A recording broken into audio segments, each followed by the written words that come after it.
Bienvenidos. Hoy nos metemos de lleno en los orígenes de la antropología social y cultural.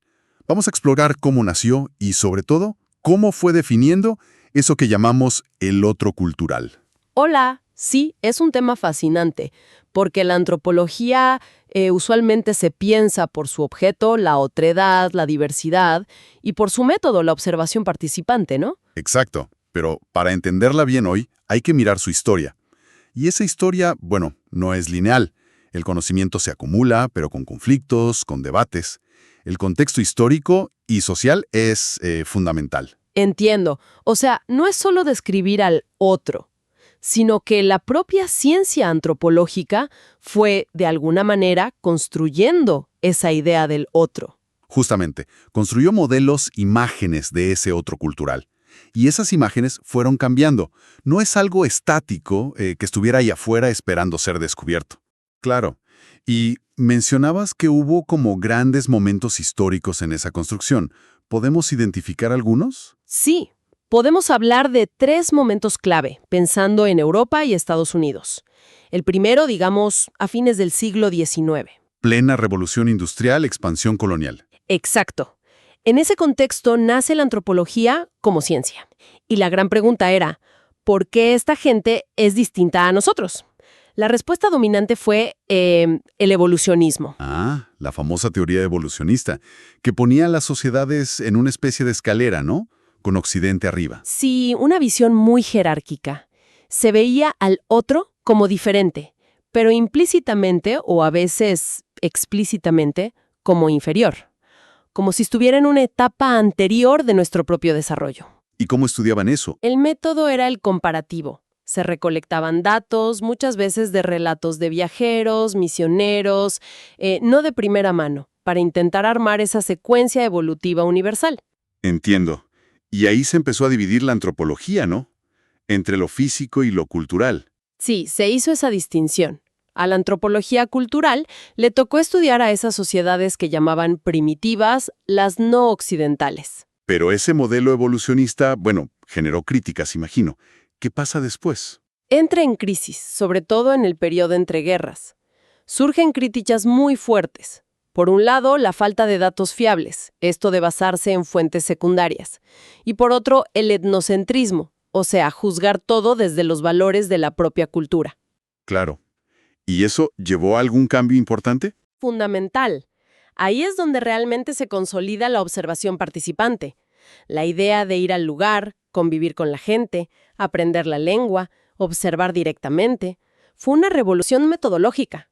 O sea, ir al campo nació como una respuesta directa a las fallas del evolucionismo. Eso sí que es interesante. Totalmente. Y cambió la forma de ver al otro. El enfoque se volvió más relativista.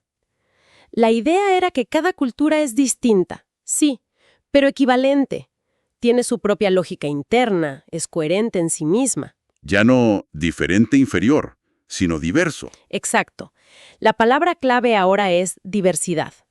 Por eso, la comparación a gran escala, como la hacían los evolucionistas, se dejó un poco de lado. Si cada cultura es única, ¿cómo las comparas en una misma escala? Tiene sentido. Y aquí también se marcan diferencias entre escuelas, ¿verdad?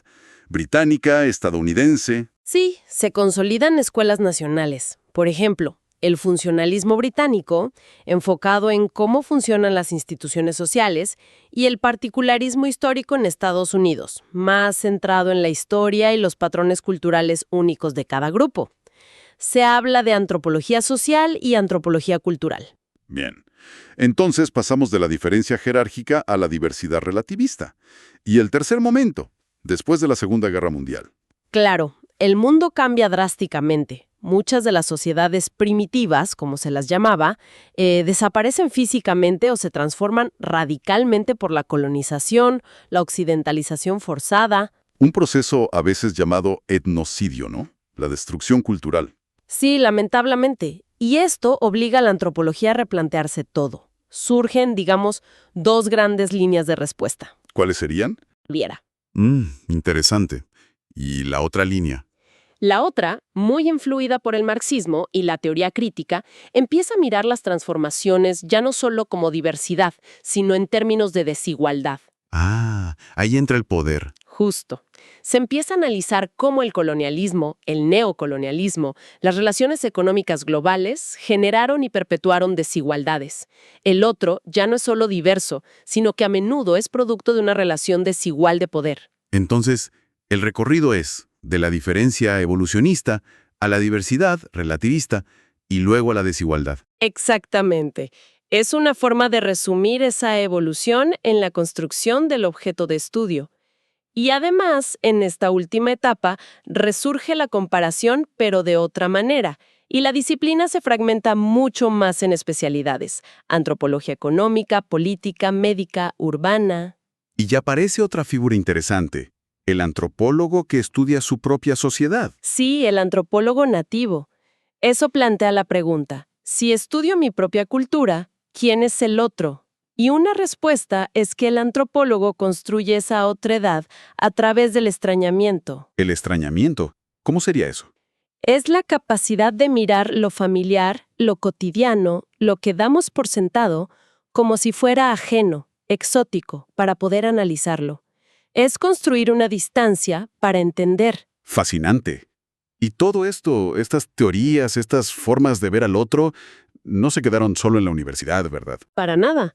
Tuvieron lo que se llama un efecto de teoría. Se filtraron al sentido común, a cómo pensamos sobre los demás en la vida diaria. Como dice Leach, que citabas, todos clasificamos. Nosotros y los otros. Claro. Hay otros lejanos que quizá no nos importan mucho, otros cercanos que conocemos bien. Pero están esas categorías más complicadas. El otro cercano, pero que no entendemos, que puede generar miedo, y el otro lejano e incierto. La antropología clásica se enfocó mucho en este último, en hacer conocido lo exótico.